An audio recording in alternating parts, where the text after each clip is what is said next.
Facebook shares are higher in the pre-market after 2 analyst upgrades. COO Sheryl Sandberg took the stage at the All Things D conference, talking about the future of the social networking company and in particular, social sharing. All of these methods of social sharing are exploding. Messaging exploding, pictures exploding, video exploding, sharing exploding. I think we're going to see lots of iterations. I think we'll be up on the stage next year talking about something we haven't seen yet. Well, markets reporter Sheryl joins me now with more on this. And Sheila, there may be more social sharing, as she was just talking about, but that means more competition. Yeah, absolutely. And of course, that's one of the biggest concerns when it comes to Facebook, right? Is it going to go the way of MySpace? Is it going to become old news? Or people are just going to get tired of it? Well, Sheryl Sandberg definitely talked about that. She did admit, look, teenagers have a lot of competition when it comes to social sites. She did mention that Tumblr and Twitter are 2 big services that are taking their teen base.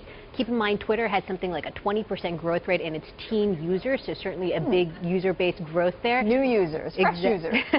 But she also added that, look, we don't think it's a zero-sum game. She thinks that the explosion in the overall market is going to be big enough that Facebook isn't necessarily going to be a loser. Now, having said all of that, she kind of has to say that, right? I mean, Facebook stock, if you take a look at it since its IPO, still down 39%. You know, the company has been really focused on new products, new additions. You know, it has a big video ad launch coming up this summer. It's mobile advertising, and of course, the Facebook phone, which everyone loves to talk about. They do love to talk about that, but there's a lot of skepticism about it. Yeah, a huge amount of skepticism. You know, by all reports, sales have pretty much been sluggish here in the U.S., not a lot of great response. In fact, the European launch of the Facebook phone has been put on delay for a while, probably after what's been happening here in the U.S.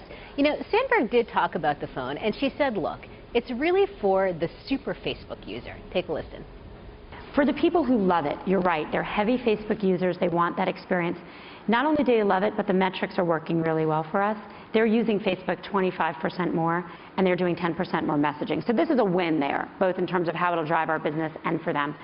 For the people that don't love it, they don't like how it takes over the phone. They don't like how the launcher reorganizes the apps they've already launched.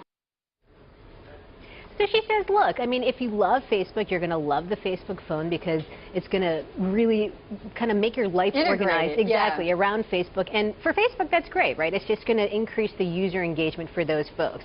Now, for the other folks, she says, look, maybe this wasn't a big hit, but overall, she's focused on the people who do use the Facebook phone, and it's a success there. Unclear what the company's plans for the future of the Facebook phone are. You know, there's talk about some of the software glitches when it comes to that home software and their fixes for it, but still pretty much a big question mark around its future.